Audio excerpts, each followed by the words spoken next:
Back to another video. This one's showing you how to make section views for the activity 1.3.6. I section that.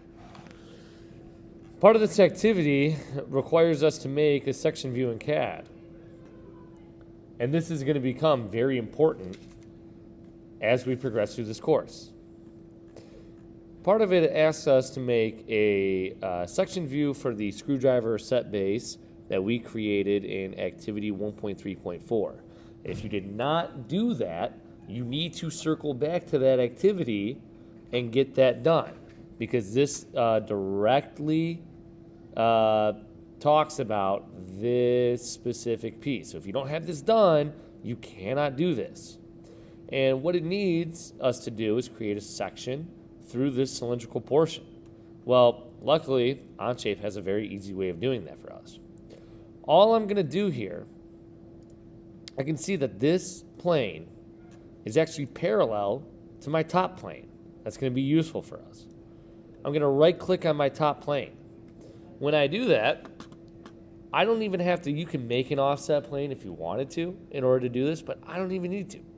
I can just hit Section View, and it immediately creates a section, a cross-cut, exactly on my top plane. So when it's all the way adjacent to my shape, my original shape, I get this pentagonal base, which is what we started with in the last activity.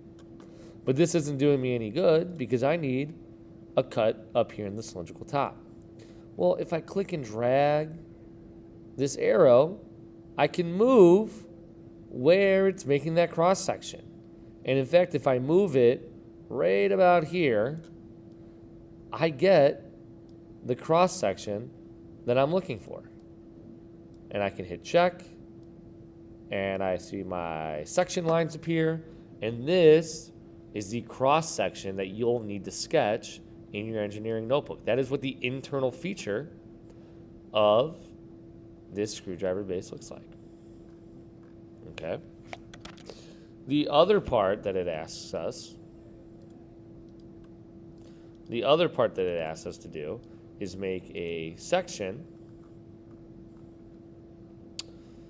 with the vertical plane through the center of one small hole in the other. So let me turn off my section view.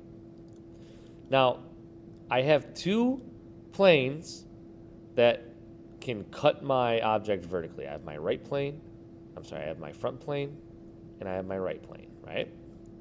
So I have to choose whichever one is being specified. Well, they tell me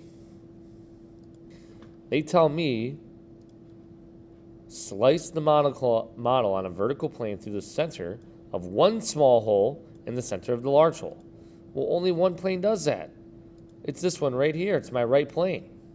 So again, I will right click, and I'm just going to click section view, and I don't have to do anything else here. This is my section view. And that's what we're going to be sketching in our notebook, right? That's what we're going to be sketching in our notebook.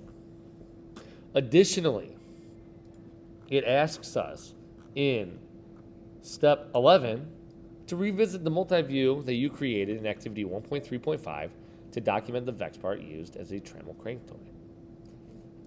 toy crank arm. Replace the right side view with a section view. Increase the scale of the section if necessary to clearly annotate the part. So we're going to go there to the last activity, and in our drawing, we're actually going to get rid of our right side view, which is this one here. I'll delete that. And I'm going to replace it with a section view. So what I want, maybe I should have kept my right side view. Let me get my right side and change my view. This is my right side. I'm going to make a section view of this now using this tool up here. And I'm going to create it, right? Replace the right side with a section view. Actually, you know what? I am going to replace it with this view. This here.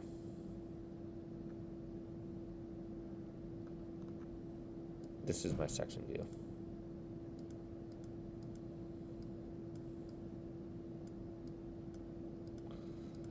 And if I want to change the scale of it, I can double click, make it 2:1, 6:1, whatever I need. That is my section view for this. If I were to cut this down the middle, that would be my section view. I can make a section view in a different way. If I drag from here to here, I can make a different section view. But this one, we're going to see, doesn't do me much good, right? If I zoom in on this, that one doesn't really tell me much. So we're going to use our section B, B-B, as my section view for this Trammell crank arm. That's how you make a section view in here. It's really, really simple. Really simple. I just click my section. I click where I want that section to be. And it'll make it for me. Of course, this has a very large scale because I've made it 4:1. So we can shrink that down, maybe 1:1. And we can see it like that. But that's all we're doing to make a section view in our CAD drawing. Hope this video helps you with the completion of activity 1.3.6.